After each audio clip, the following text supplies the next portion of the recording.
importante.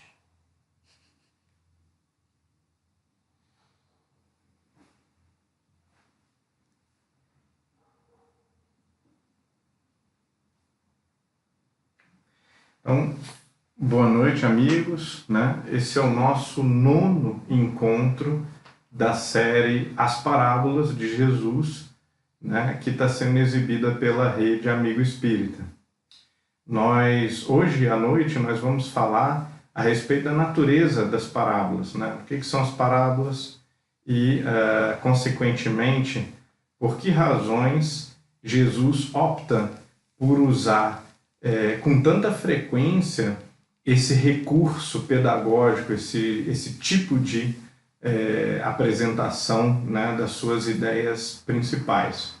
Então, a primeira coisa interessante, né, que também me saltou aos olhos, né, quando eu estava estudando esse tema, é que a gente procurando nos grandes dicionários de teologia, né, os grandes manuais de exegese bíblica, né, dicionários de filosofia, né, nas enciclopédias, nos livros de história do Novo Testamento, né, nós encontramos uma grande ambiguidade, uma grande vagueza de definição do que seria a parábola. E lembrando, né, daquela expressão de Santo Agostinho, né, de que Deus é um tipo de conceito que, quando ninguém pergunta, nós sabemos, mas quando alguém pergunta, nós nos confundimos e já não sabemos mais responder, né? As parábolas parecem ser um tipo de recurso pedagógico que todo mundo conhece muito bem, né, e está muito bem familiarizado com esse recurso, desde que não precisa explicar o que é, né? Mas no momento em que a gente precisa explicar o que é uma parábola, é extremamente difícil a gente encontrar definições exatas, né? Eu, na verdade, não encontrei nenhuma definição exata. Eu encontrei várias definições, algumas delas muito divergentes, né? Então eu gostaria de começar por isso, né? Como categorizar, como classificar, né, uma parábola? A gente poderia dizer algumas coisas que são razoavelmente aceitáveis, né? E depois observar que há essa certa indefinição, né? O que seria mais ou menos consensual na literatura sobre o assunto, né? É que as parábolas, elas trabalham com analogias, né? Elas são um tipo de aforismos ou histórias sapienciais, ou um tipo de, a gente poderia dizer também, sabedoria poética, uma sabedoria em roupagens metafóricas, né, simbólicas, né, tudo isso a gente pode dizer, mas principalmente que elas trabalham com analogias. Muito bem, o que é uma analogia? Analogia é quando a gente usa uma comparação entre duas estruturas ou a dinâmica de dois processos diferentes, porque um dos processos a gente não conhece, a gente não tem uma experiência direta sobre ele. E o outro processo, ele é mais corriqueiro, assim, um processo com o qual a gente já está mais familiarizado. E, portanto, a gente apresenta esse processo que é familiar, né, para, por analogia, ou seja, por comparação, por uma relação de proporção entre as partes, entre os argumentos, ou entre os elementos e a conclusão, né, nós entendermos um pouco mais sobre aquele elemento que nós temos assim, muita dificuldade de acessar, né?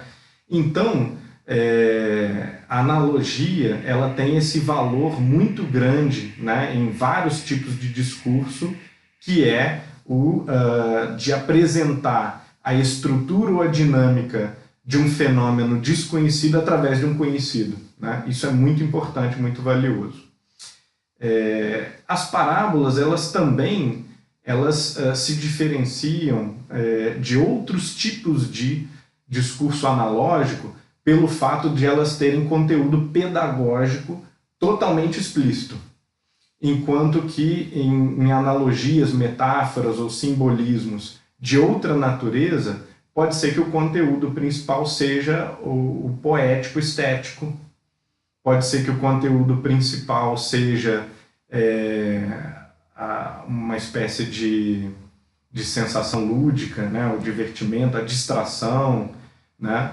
Pode ser que seja a análise conceitual, né? Do que é aquela coisa, de como aquela coisa realmente funciona. E na parábola, a gente nota muito claramente que a moral da história, ela é o elemento principal da história, né? Enquanto que numa fábula, num conto de fadas ou num outro tipo de metáfora, muitas vezes nós vamos ter moral da história, mas a moral da história ela está mais nas entrelinhas e não é tão enfatizada quanto na parábola, né? Então a gente pode levantar alguns exemplos, né? Como das fábulas de Êxopo, né? A mais conhecida talvez seja a do menino que gritava o lobo, lobo, né? Nessa fábula, o menino mentiroso, ele gostava de assustar as pessoas da vila dele gritando o lobo, né? E as pessoas naturalmente ficavam muito apavoradas. Num determinado momento, a certa altura do campeonato, as pessoas perceberam que era um trote e pararam de ligar para o menino, né? E aconteceu que um lobo real apareceu, o menino em desespero, né, saiu gritando, lobo, socorro, né? E ninguém deu ouvidos, trancavam as portas e tal, né? Porque as pessoas o tomavam por um mentiroso incorrigível. Então, essa história é muito forte, muito impactante, ela tem um conteúdo moral, né, um ensinamento também sapiencial, que é mais ou menos evidente para todos, né? Nós sabemos que é errado mentir, né, através desse tipo de exemplo, desse tipo de símbolo, e nós sabemos também que há ocasiões em que as circunstâncias podem mudar de maneira radical, e o que antes era uma brincadeira pode se tornar uma situação de emergência. Então, nós conseguimos aprender alguma coisa através dessa historinha, né? E é por isso que ela é tão popular e tem um valor atemporal, né? Elas têm uma estrutura lógica ou diz respeito a experiências reais, né? ou similares a experiências reais que nos convencem, né? Essa estrutura e essa relação com a experiência real, com o mundo real, nos convencem de que a analogia é válida, né? E muito forte, né? De que realmente não convém mentir, ou pelo menos não convém ser reconhecido como um mentiroso frequente, né? Um mentiroso renitente. A fábula, ou a historinha, né, da Chapeuzinho Vermelho, por exemplo, né, é um outro arquétipo muito útil, né? Atualmente, a paleografia e alguns registros arqueológicos sugerem que essa história pode não ter surgido na Idade Média, na Europa Central, como se especulava, né, até pouco tempo atrás, porque há gravuras e entalhes, né, e trechos de textos que referem a uma lenda muito similar em regiões do Cáucaso, na Armênia, né, de modo que é muito provável que essa história ou essa lenda possa ter até 3.000 anos de idade, né? Isso já ajuda a gente a que a gente se dê conta da força, né, psicológica, da força antropológica dessa história, porque nenhum padrão, né, se repete na cultura por muitos séculos sem que esse padrão tenha um valor intrínseco, sem que tenha algum tipo de virtude maior do que a moda ou o agrado cultural de um momento, né, possa justificar. Muito bem. Na história da Chapeuzinho Vermelho, né, como a gente sabe, o que está em jogo é que a menina recebe uma recomendação da mãe, né, para que ela evite um caminho perigoso, indesejável, né, não recomendável, e siga pelo caminho bom, correto, né, pelo caminho seguro. Né? E a menina, por preguiça, por pressa, por curiosidade, para experimentar um novo caminho, ela rejeita o conselho da mãe e toma exatamente esse caminho perigoso, esse atalho obscuro. Né? E nós sabemos que a história ela mostra que essa má decisão ela acarreta em más consequências para a menina, para a avó, etc. e tal. Né? Então, novamente, nós vemos que a história ela trouxe de uma maneira muito clara, muito direta, um conteúdo moral e um conteúdo sapiencial, ou seja, uma espécie de sabedoria aí, elementar, popular, que é transmitida através da historinha, da lenda. Né? Mas nos dois casos, tanto no caso do menino que gritava lobo, quanto no caso da Chapeuzinho Vermelho, nós temos esse conteúdo moral, a moral da história, né, e essa sabedoria de vida básica, levemente obscurecida ou despistada pela ênfase na própria literatura, né, na própria roupagem estética, né, da história. Né? Então nós vemos que a história não é oferecida como um recurso pedagógico só, mas ela tem um valor como história. Né? E na parábola nós não temos muito isso. A ideia da parábola não é que nós apreciemos o seu valor estético ou a qualidade narrativa ou que os elementos da metáfora, da analogia que está sendo estabelecida, eles sejam muito coloridos, muito enriquecidos, né, por estilo ou por uma dilatação também da história do tempo, no tempo. Né? Então nós vemos que, ao contrário, a parábola ela é ultra sintética, ela é muito curta. Há parábolas de Jesus de meia dúzia de palavras, né? Como, por exemplo, pelos frutos se conhece a árvore, o trabalhador é digno do seu salário. Né? Então são analogias extremamente condensadas, extremamente claras, que não têm valor enquanto narrativa, né? Não tem valor enquanto história, não tem valor estético, mas tem um poderosíssimo valor, né? Como um recurso que ensina a gente alguma coisa, que revela para nós a estrutura de funcionamento daquele fenômeno da vida. Né? Quando a gente diz que a gente julga alguém pelos frutos que produz, né? Nós não estamos focando na metáfora, na árvore, no fruto, a gente está focando muito mais no próprio fenômeno humano de estudar, analisar, observar e julgar aquilo que as pessoas fazem, né? Quais são os efeitos das ações, das palavras, dos pensamentos, dos sentimentos das pessoas.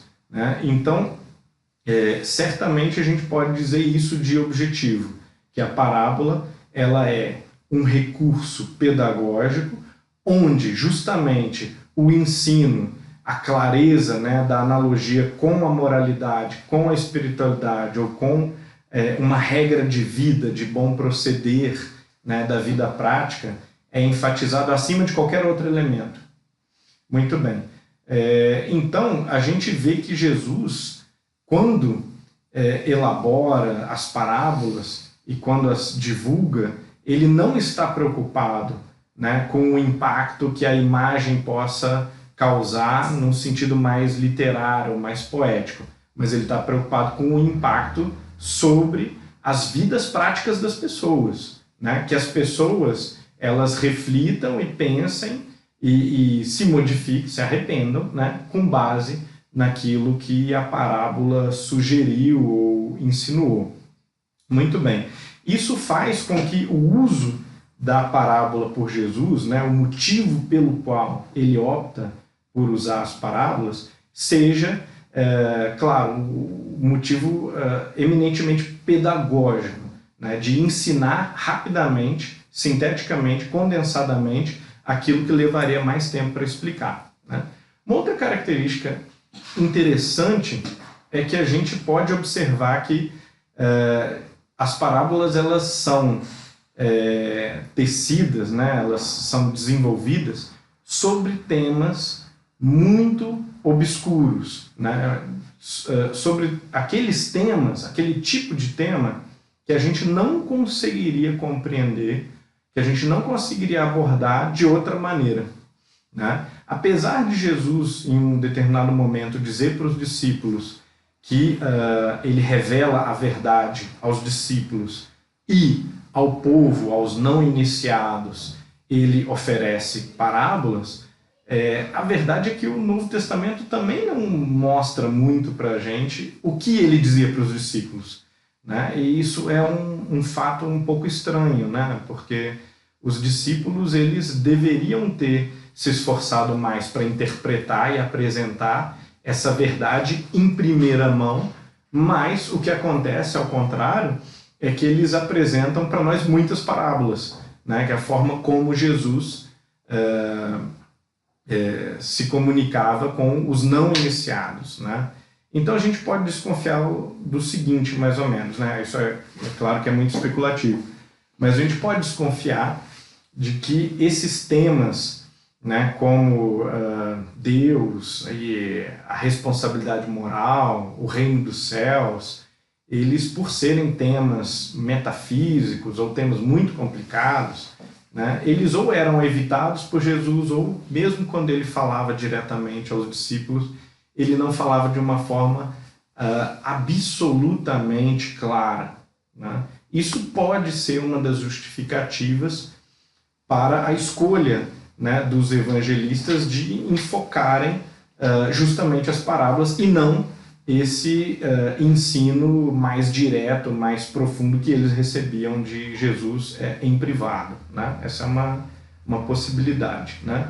E não por acaso a gente observa que muitas e muitas vezes as parábolas elas são usadas exatamente para mostrar ou ensinar alguma coisa sobre temas de difícil ou de impossível compreensão para as pessoas. Como, por exemplo, o que é o reino de Deus, né? Jesus, muitas vezes, ele começa a parábola dizendo assim, o reino de Deus é como, né? Isso é muito típico das parábolas, essa estrutura que às vezes não é dito, né? Algumas vezes é dito, mas outras não.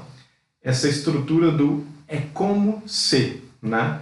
Então, ao invés de Jesus descrever qual é a natureza de Deus, ou o que é o Espírito, né? O que é o livre-arbítrio, o que é a providência divina, ele diz, é como se, né? É como se o seu próximo fosse, né? Dentre várias pessoas que passam por uma estrada e que encontram você numa situação deplorável, né? O seu próximo é como se fosse esse samaritano, né? É como se, para Deus, nós fôssemos aquele filho que é rebelde, né? Que é revoltado e que exige uma parte da herança, né? No grego, se não me engano, está até assim, que o filho exigiu a bios do pai, ou seja, ele exigiu uma parte da vida do pai, né, da essência, né, do próprio pai, né? Então, uma linguagem ainda mais forte, né, que o filho, nessa representação simbólica, alegórica, ele teria exigido muito, né, do pai. E o pai dá, né, de maneira liberal, e o filho consegue destruir, desperdiçar todos os dons, todo o patrimônio, toda a herança que ele recebe, e não obstante, quando ele se arrepende e retorna, ele é recebido com alegria, né? Essa é talvez uma das parábolas mais espetaculares, ou a mais profunda, a que mais conteúdo possui. Mas é interessante que essa parábola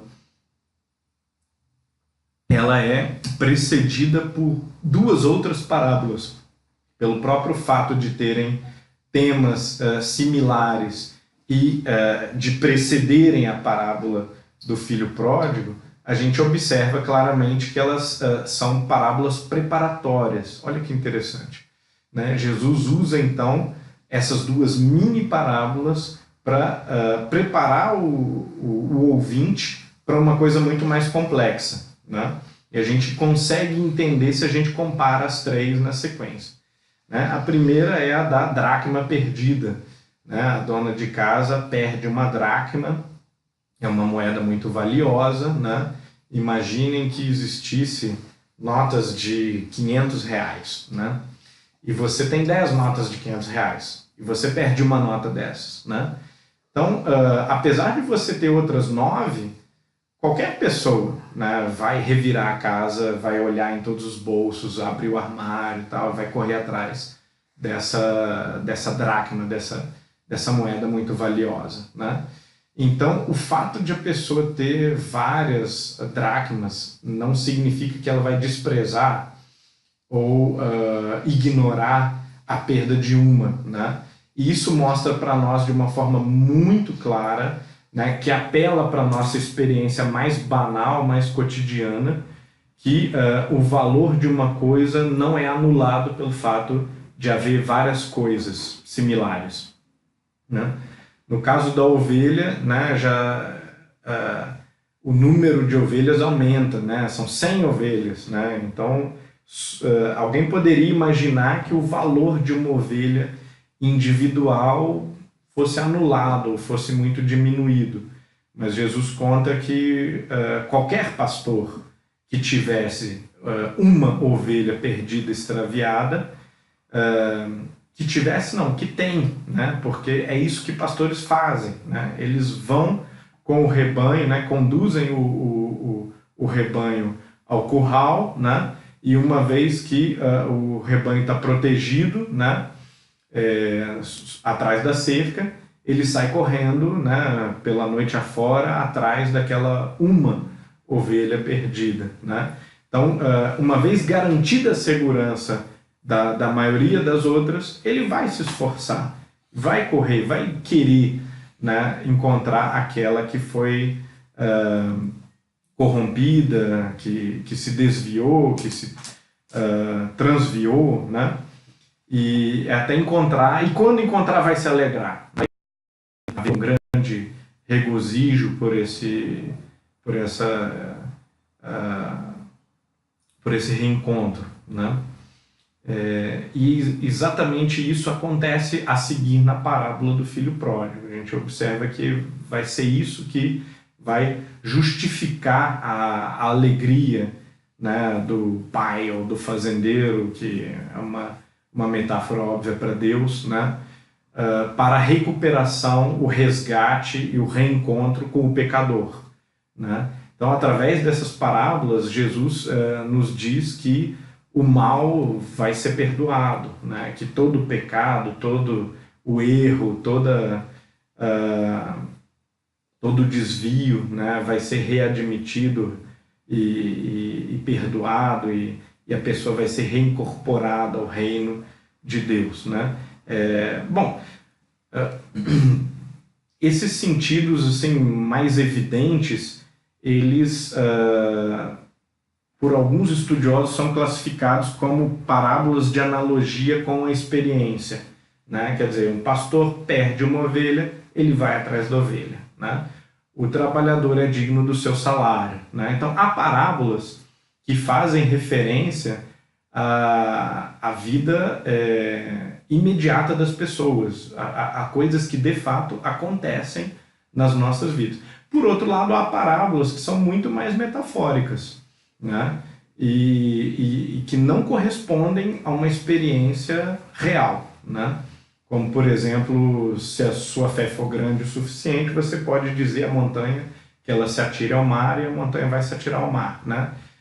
Isso nunca vai acontecer na experiência real. Ao contrário de uma dona de casa revirando a casa para achar um tesouro, um objeto de grande valor que ela perdeu, que é uma coisa que acontece e acontecerá sempre, todos os dias, né?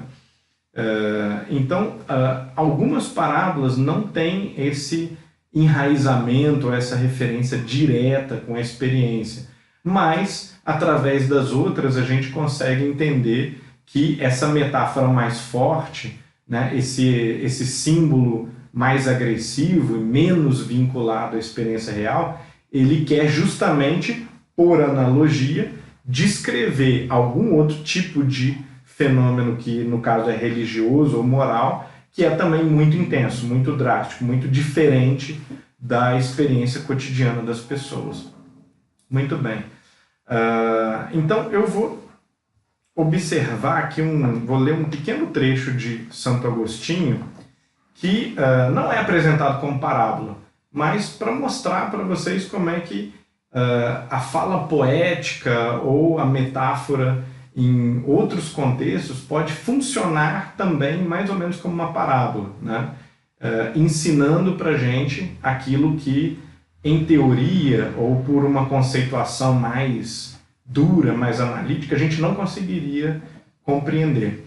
E Santo Agostinho ele usa muito, com muita frequência, essas analogias, exatamente porque ele sabe que ao lidar com conceitos limites, né, conceitos que estão na fronteira da nossa capacidade de entendimento, é preciso recorrer à analogia, né? Então, Deus é eminentemente um desses conceitos.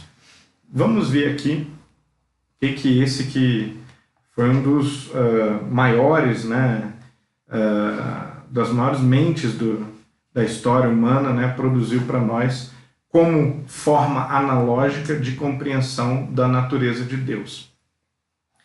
Que amo eu quando vos amo? Não amo a formosura corporal, nem a glória temporal, nem a claridade da luz tão amiga desses meus olhos, nem as doces melodias das canções de todo gênero, nem o suave cheiro das flores, dos perfumes ou dos aromas, nem o maná ou o mel, nem os membros tão flexíveis aos abraços da carne. Nada disso amo quando amo meu Deus. E, contudo, amo uma luz, uma voz, um perfume, um alimento e um abraço, quando amo o meu Deus. Luz, voz, perfume e abraço do homem interior. Onde brilha para minha alma uma luz que nenhum espaço contém, onde ressoa uma voz que o tempo não arrebata, onde se exala um perfume que o vento não esparge, onde se saboreia uma comida que a sofreguidão não diminui, onde se sente um contato que a saciedade não desfaz. Eis o que amo quando amo o meu Deus. Quem é Deus? Perguntei-o à terra e disse-me, eu não sou. E tudo que nela existe respondeu-me o mesmo. Interroguei o mar, os abismos e os répteis, animados e vivos, e responderam-me, não somos o teu Deus, busca-o acima de nós. Perguntei aos ventos que sopram e ao ar, com os seus habitantes, e respondeu-me, Anaxímenes está enganado, eu não sou o teu Deus. Interroguei o céu, o sol, a lua, as estrelas, e disseram-me, não somos nós o Deus que procuras. Disse a todos os seres que me rodeiam, às portas da carne, já que não sois o meu Deus, falai-me do meu Deus, dizei-me ao menos alguma coisa dele. E exclamaram com alarido, foi ele quem nos criou. Boa noite.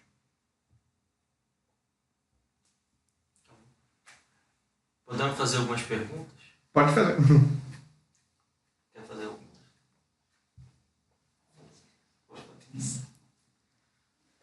Dentro do conceito da filosofia, como que a interpretação filosófica pode contribuir no entendimento da parábola?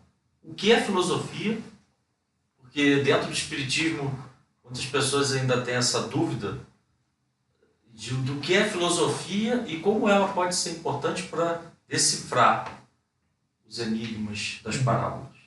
Ótima questão. Os filósofos têm muitas e muito diversas opiniões sobre Jesus, sobre o Evangelho, sobre o ensino de Jesus, né?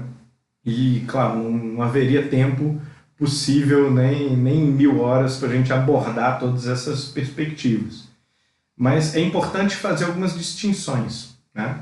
A filosofia, ela, muitas vezes, popularmente, ela é entendida como uma perspectiva, né? Principalmente hoje em dia, em tempos de relativismo cultural, as pessoas elas preferem imaginar que a filosofia é uma opinião que varia de pessoa para pessoa, ou de grupo para grupo de pessoas, quando na verdade é uma ciência sistemática, né? um tipo de forma muito técnica de estudar determinados assuntos, né? E de uma forma muito distinta da forma como as outras ciências, as ciências empíricas, por exemplo, abordam os seus assuntos. Por quê? Porque, em primeiro lugar, todas as ciências elas têm um escopo muito limitado. Elas definem bem e trabalham bem com um objeto específico, né? Os fenômenos físicos, né? As ligações entre os elementos, a vida, né? Ou ramos específicos da vida e assim por diante. E a filosofia ela não se atém a esses objetos específicos do mundo ou classes específicas de fenômenos, e sim a variantes ou ângulos desses mesmos fenômenos, ou seja, o que uma coisa é em última análise, qual é o sentido, né, que essa coisa pode ter dentro de uma ordem maior das coisas, qual é o sentido que a vida humana pode ter, se há ou não, e quais são os padrões desejáveis de comportamento humano, se há ou não, e quais são os padrões da experiência estética, da beleza, da arte, né, da religião, né? Então, a filosofia ela vai estudar, por exemplo, a religião de uma forma muito distinta da autoapresentação da religião sobre si mesma, porque ela vai tentar categorizar e analisar o fenômeno religioso e também as ideias religiosas por si e sem nenhum compromisso necessário com a religião. A mesma coisa vale para a arte, né? Quando a gente estuda estética, a gente tem um interesse limitado sobre o que os artistas pensam que eles estão fazendo, né? Porque o que interessa é o discurso racional sobre a natureza da arte. Então não é uma descrição do que é a arte do ponto de vista da arte, mas é uma espécie de absorção da arte pela razão, né? A razão ela encapsula, engloba aquele tema e tenta digerir esse tema. Muito bem, então a filosofia pode fazer isso com as parábolas, assim como a filosofia pode fazer isso com determinados elementos, determinadas ideias da moral cristã ou da doutrina de Jesus, se a gente quiser chamar assim, né? E isso pode virar teologia ou pode ser apenas um tipo de filosofia cristã, né? Que é possível a gente conceber, é possível a gente usar esse termo também, né? Separar a filosofia de Jesus da teologia, né? Daquilo que as instituições, por exemplo, ou daquilo que a doutrina de uma determinada igreja propõe ou interpreta a respeito da filosofia de Jesus. Enfim, são muitas ciências e as coisas elas meio que se interpenetram de uma forma que é um pouco difícil mesmo. Mas para sintetizar então a questão, a filosofia ela olha para as parábolas como principalmente ensinos ou recomendações sapienciais, né? Que o filósofo Jesus ou o mestre, né, de sabedoria prática ou de uma sabedoria espiritual, Jesus, né, quis dizer com essas analogias, né, com essas expressões, né? E, naturalmente, em alguns momentos a filosofia vai também ter que tocar naqueles elementos transcendentes, né, que estão ali insinuados nas parábolas, né? O próprio Deus e o tipo de Deus que é o Deus cristão, né? Que é eminentemente pessoal, né? Um Deus que interfere de algum modo, que se compromete com os acontecimentos do mundo e com a vida humana, com a intimidade do coração humano, né? Sem que isso implique em contradição com a ordem universal, né? Isso aí é tudo detalhada e profundamente estudado pela história, né, da filosofia, pela história da teologia cristã, né? E ao lado de Deus, outros temas menos transcendentes, né? Porque naturalmente qualquer outro tema é menos transcendente que isso, mas por serem espirituais ou por dizerem respeito a algum tipo de outro mundo ou uma natureza espiritual do homem, né? Um espírito, né? Ou a liberdade também, que é um termo aí que a gente usa a partir de 1000 conotações diferentes, mas que é claramente um valor, né, e um conceito, né, ele mesmo transcendente, né, que não pode ser comparado com nenhum tipo de processo físico ou mecânico ou com uma ordem normal da natureza, né? Então esses elementos todos eles precisam ser estudados pela filosofia como tais, né? Como conceitos metafísicos que são, né? Filosofia vai se preocupar com isso, né? Agora a filosofia também ela vai se preocupar com, por exemplo, a classificação de quem é Jesus, que tipo de doutrina Jesus oferece. A gente ouve numerosas vezes comparações de Jesus com os platônicos, com os neoplatônicos, com os estoicos, né, pelo autodomínio, pelo grau de disciplina pessoal, desprendimento, né, da matéria, né, que Jesus apresenta na sua doutrina e na sua vida prática. Em alguns momentos a gente vê até comparações com a escola dos cínicos, né, uma escola muito exótica da antiguidade, e que pregava uma contestação muito radical dos conceitos e padrões estabelecidos pela sociedade, pela psicologia humana normal, né, na sua forma mais acomodada. Então, a filosofia, claro, ela pode entender Jesus também por esse ângulo, né, de uma personalidade que tem a ver, ou que é, de alguma forma, um tipo de filósofo prático, né? A gente fazendo pesquisas, lendo, a gente percebe que as igrejas primitivas, né, logo depois de Jesus, naquele momento de oralidade também, porque não era um momento de escrita, a maioria das parábolas e dos ensinamentos foram sendo passados de forma oral, né? Você acha que houve muita alteração, que hoje houve muita presença, né, da própria influência de Jesus, no sentido de que o entendimento de que tudo levaria a um juízo final? Como é que você, nos seus estudos aí, como é que você consegue perceber isso? Não sei se fui clara.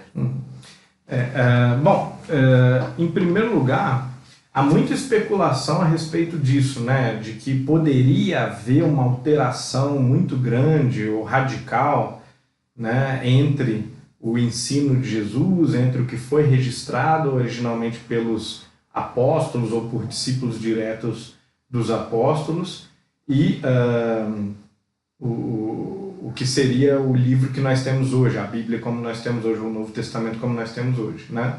E essa especulação, ou essa lenda, né, ela é realmente falsa, né? A verdade é que nós temos versões muito antigas dos textos originais e que são idênticos aos de hoje, né? Então não há margem para a gente imaginar que o Evangelho de Mateus ou de Marcos, por exemplo, né, dos quais a gente tem cópias bem recuadas, né, bem antigas, que eles possam ter sido alterados, né? Se foram alterados, eles teriam que ter sido alterados 20, 30 anos depois da morte de Jesus, né? Porque pouco depois disso nós já temos cópias físicas, né, desses textos de época, né? Então, o mais provável é que não tenha havido alteração nenhuma ou quase nenhuma nos textos, né? E que essas parábolas que nós temos são as parábolas que Jesus contava para as multidões, né?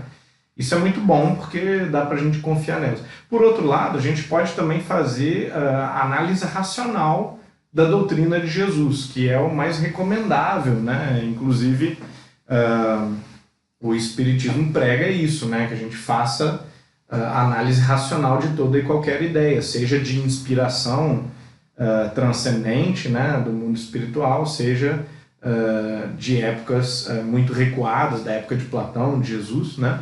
A gente tem que fazer um juízo crítico, né, desses ensinamentos. E se a gente fizer a análise racional das parábolas, a gente vê que elas são magníficas, né?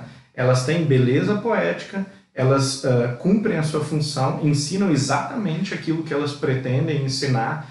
Elas são muito impactantes, né? De modo que nos chocam um pouco e nos alertam imediatamente para um problema moral ou para uma questão espiritual para a qual a gente não tinha atentado antes, né? De modo que, se essas parábolas não são da autoria de Jesus, são da autoria de algum outro gênio moral e espiritual, né? Então faz mais sentido a gente apostar, é mais racional a gente apostar que elas são de autoria de Jesus mesmo, né?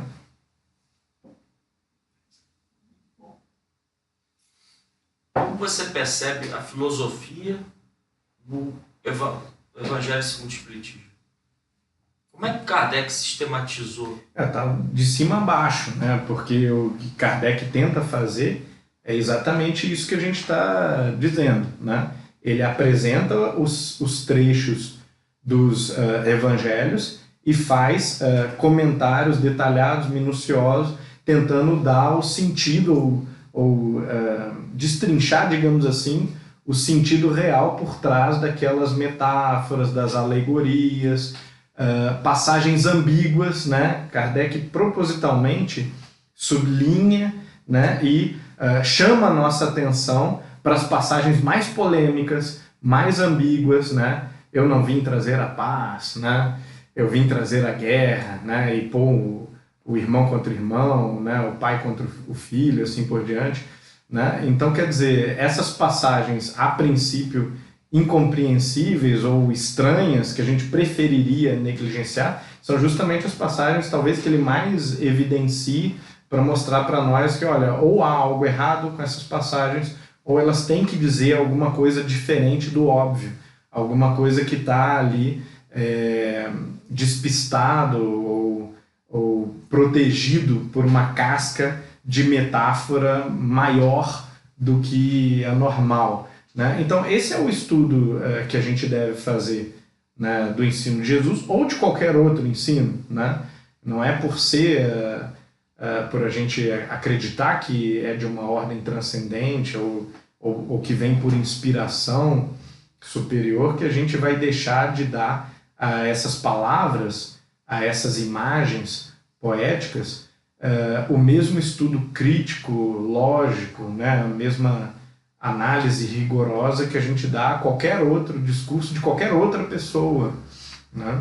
E eu acho que, portanto, no livro O Evangelho segundo o Espiritismo, Kardec exemplifica, né? Ele nos dá uma espécie de modelo do que seria uma leitura crítica, né? E racional, né? E histórico, racional, crítica das Escrituras. Muito na linha, né, dos grandes mestres modernos dessa leitura crítica, histórica, racional e dessa interpretação, né, modernizada das escrituras, como Spinoza, como Lessing, né, como uma série de outros autores do período que se popularizaram justamente por fazer esse tipo de leitura, né, 100 anos antes já de Kardec e vindo já desses 100 anos antes até a época de Kardec, e muitos foram perseguidos e condenados por isso, né? Spinoza notadamente, mas Lessing também sofreu algum tipo de retaliação, né? O padre Lamennais, né, que é um importante contribuinte depois, né, da codificação do Espiritismo, ele foi perseguido pela igreja, chegou a ser expulso da igreja, né, o Papa... exatamente, a Mirare Vos, né, foi emitido, né, justamente como uma espécie de condenação aos escritos de Lamennais. Quer dizer, então todo esse processo ele já vinha sendo gestado já de um século, desde um século antes de Kardec. Preparando o terreno para o Espiritismo. Assim, só para fechar, o Evangelho segundo o Espiritismo fala que Sócrates antecedeu Cristo. As ideias filosóficas. Como é que você contextualiza isso de forma objetiva? Pois é, isso é uma pergunta muito interessante. Em que sentido Sócrates e Platão são precursores do cristianismo, né?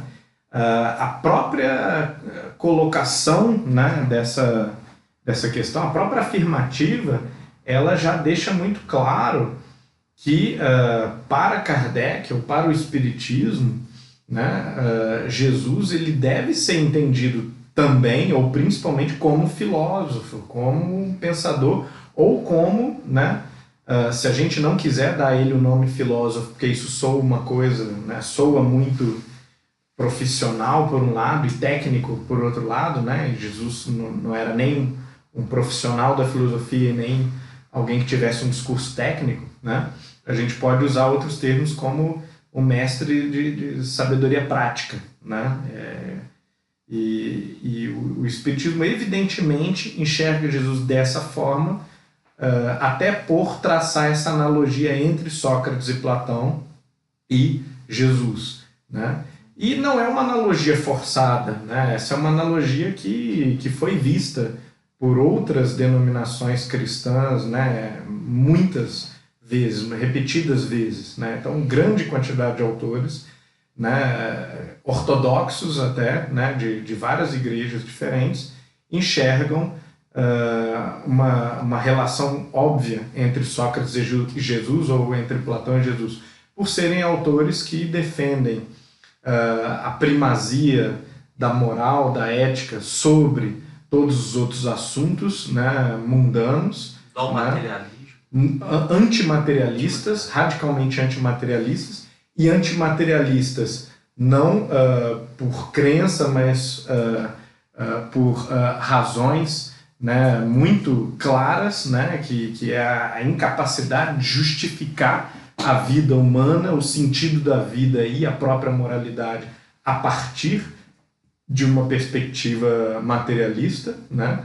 Porque nesse caso os valores de fato são relativos e são culturalmente construídos ou variam de pessoa para pessoa aleatoriamente, de modo que é impossível estabelecer padrões ou estabelecer valores últimos, metas, ideais morais de bem, de justiça, né, de amor, né?